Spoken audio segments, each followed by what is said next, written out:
So it's my pleasure to present actually parts of my research today. And so actually to some extent this paper is like a nice follow-up, I hope, of also previous works from Larry. So anyway, so let me say that before actually getting to the paper itself, let's actually, which is the mosaic, this notion of the mosaic, let's try to understand what's going on when we think about the mosaic in the first place. And so, well, at its origin, the mosaic, what is it? Well, it's just an art form which uses small pieces of materials such as stones, marbles, and little pieces of glass. And at the end, once they are placed together, it creates a unified whole, okay? But if we look at it, like in isolation, those different pieces of marble stones, they don't necessarily seem well connected, at least at first sight, because actually they are.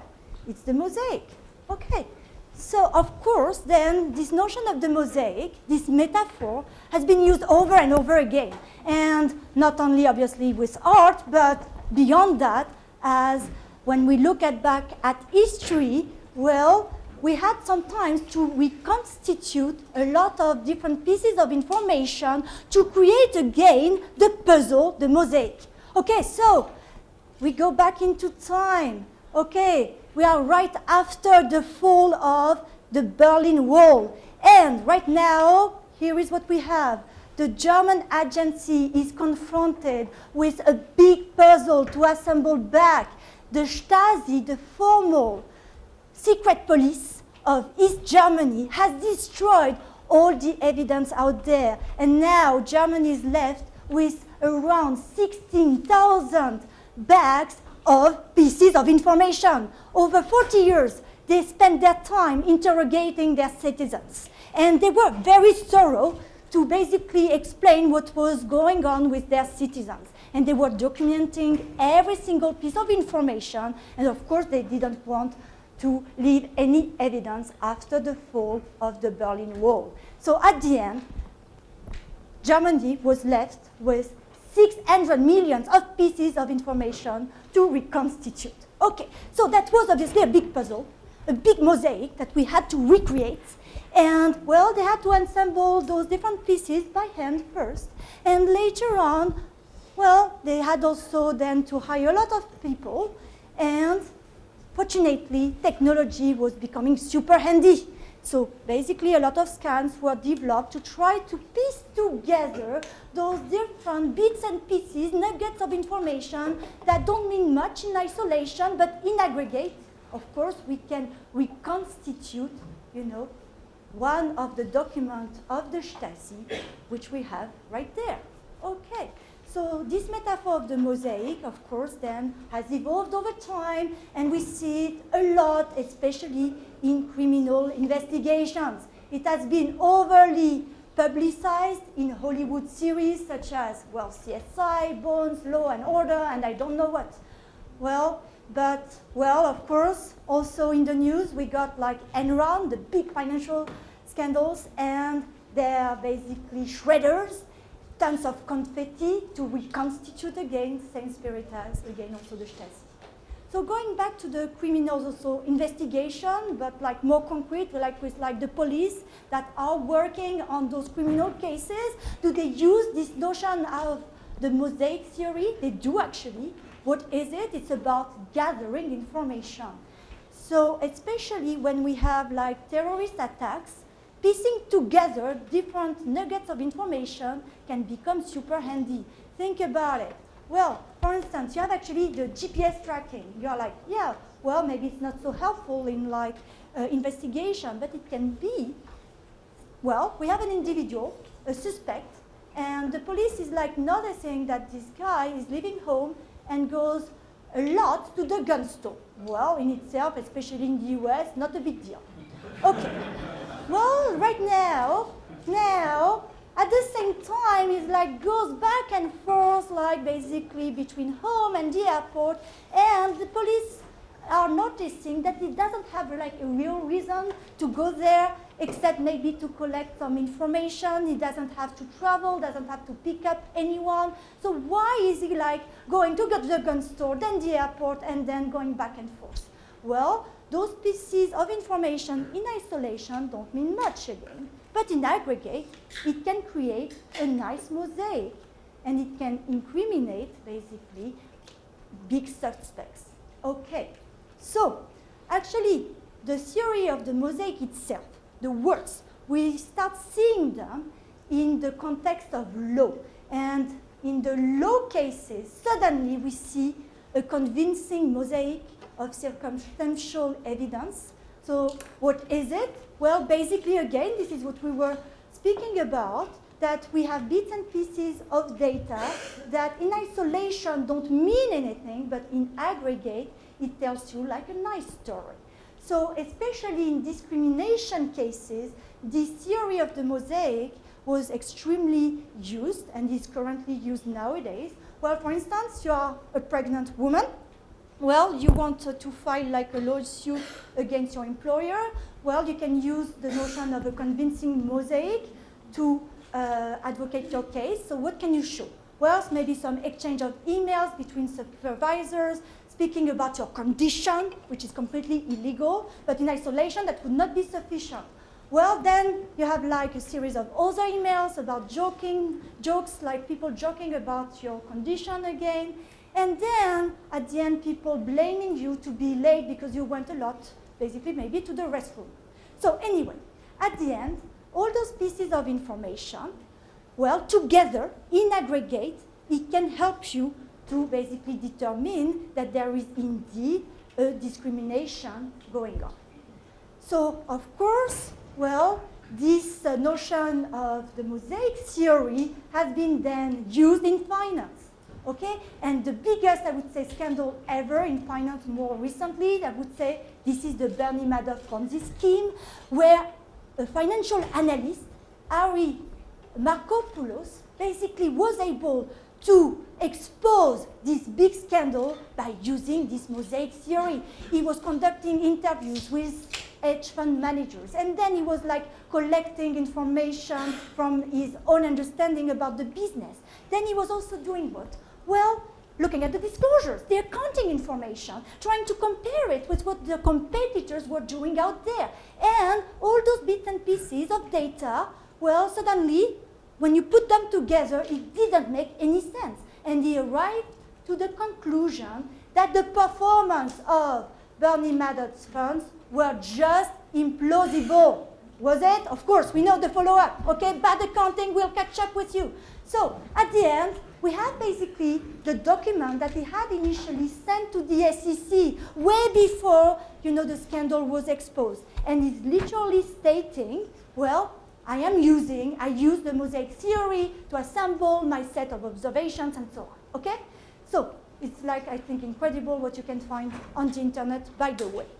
So anyway, so at the end, well, of course, our paper with my co-author, Caroline Levin, is about this notion of the mosaic in the context of financial markets, okay? Exactly the same idea. So here, more specifically, we think about a skilled investor. This skilled investor, well, of course, his job is about collecting information, piecing together this information so that he can create maybe a mosaic in the sense that he can make profit out of it. Because, of course, he's in the business of making money. Okay, so some of those pieces of information might be publicly known.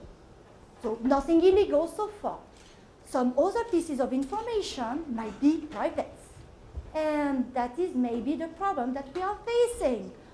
What is the source of this private information? Of course, if this financial analyst is indeed extremely skilled, well, maybe from his own interviews with like some employees going to the stores, he will be able to collect information about the business of Walmart, for instance, and deduce whether the business is doing well. So this is private information that is perfectly legal. The question becomes more interesting when we have some private information that are coming from private conversations with the management. So what's going on then there? Does it imply insider trading necessarily? And here is what we have right now with the current legislation. Well, it depends, as usual. It depends on what? Well, basically exactly the context where this private information was coming from. Okay, so in itself, there is nothing illegal to have private conversations between an analyst and a manager, okay? So, well, same thing on the management side, the manager is also allowed to talk privately to financial analysts. There is nothing illegal in itself, okay? The problem is about the content of the information. It becomes illegal if basically there is an exchange about material information. And what does it mean, material information? So let's look at the definition.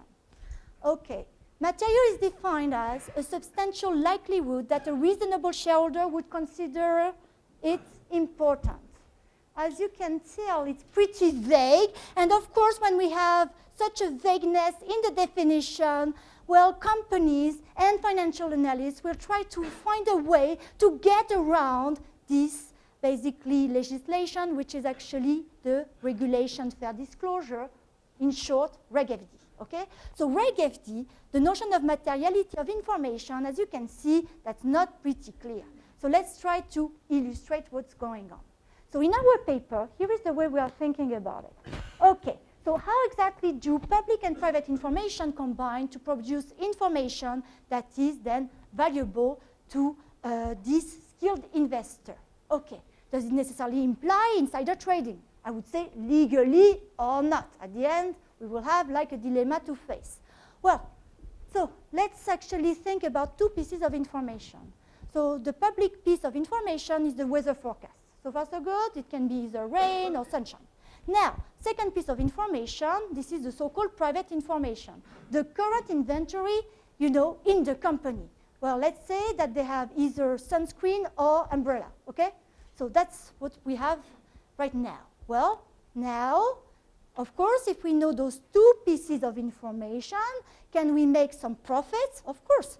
Well, if you know that it's going to rain, and you pair that with the umbrella, the current stock, of course, you will buy. Same thing if you see sunshine and then sunscreen, you know that the business will go well. And of course, well, if you are in the opposite, basically, little cases, you will short sell the company. So basically, combining those two pieces of information, you will be able, indeed, to make a lot of money. Yes, but you need those two pieces together, because in isolation, can you make some profits? Do you know how to trade? Whether it's like good news or bad news in itself? Well, let's look at, for instance, the public information. Well, you know that it's going to rain, but can you know whether you should buy or sell? No, you don't know. Okay, you see that. Same thing for the private information. In isolation, it's completely useless. Okay, well, buy or sell? No idea.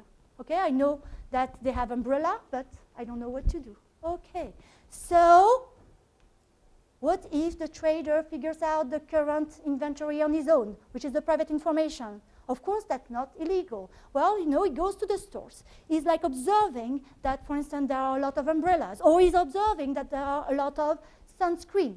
That's not illegal. Of course, he's spending effort, time that maybe the normal investor would not spend, and of course, he will benefit from his own deductions, his own reasoning, okay? Of course, he can maybe conduct some interviews casually with the employees, and then, again, that's not illegal, okay?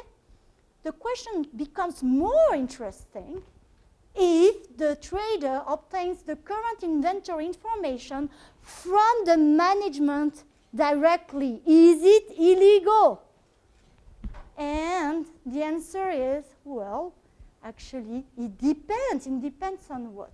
If you look at the current cases on insider trading, so here is what's going on. If the weather forecast was already publicly known, then in this case, if there is an exchange of information about the current inventory, it is indeed illegal.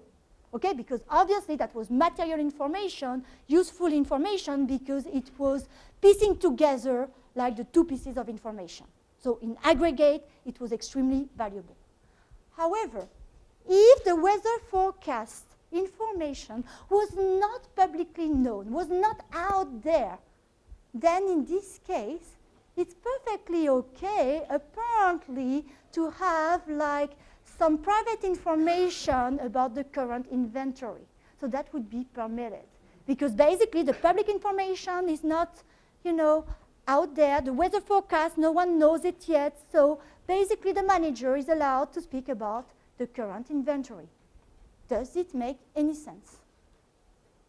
Do you think that the timing of this basically weather forecast should be basically so important to be able to decide whether it's legal or not to share the inventory information? Well, I think in principle it is not clear that the timing should make a difference. And basically, at the end, the weather forecast, we know beforehand that it will be out sooner or later, okay? So at the end, of course, the skilled investor will be able to make profits, and then that should be insider trading. But is it? Well, as you can see, you can play a little bit with, the timing. Okay. So, what about what I care about more? Because after all, I am an accountant. Well, if you look at the financial reporting setting and the FASB members, they have actually their own definition right now of materiality. And what is really funny, it is really different from the Reg FD definition. So basically, in their case, the weather forecast is reported because some investor might benefit from it. That's the reason why this kind of information should be basically material, because it could help an investor to make a decision, which is very basically different from what we were speaking about, because the Reg FD definition is rather suggesting that an information becomes valuable, becomes material, well, if it affects an average investor. So in other words, well, right now, maybe we have more information in the accounting disclosures given the notion of materiality in the financial reporting setting. But, of course, we try maybe to have a common definition between the Reg FD and the FASB members, and there is this current proposal where basically the FASB members are trying to converge towards the same definition as the SEC with the Reg FD legislation. Okay, so then the average investor is probably not, if it comes into effect, it's probably not the one, that knows what is in the current inventory, of course, Usually those are the skilled ones. So then, if this proposal is basically going into effect, maybe we will have less insider trading. Who knows?